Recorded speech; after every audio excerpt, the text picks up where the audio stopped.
Kush po e drejton botën aktualisht?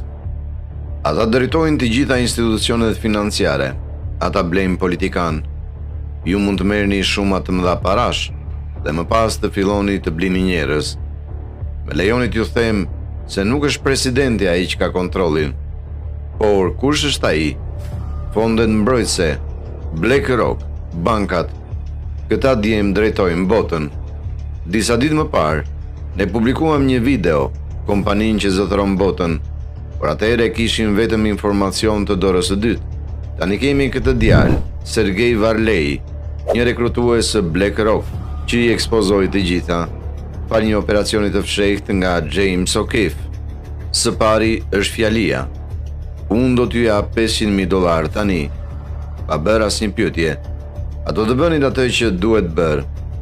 Identiteti dhe paqëndrueshmëria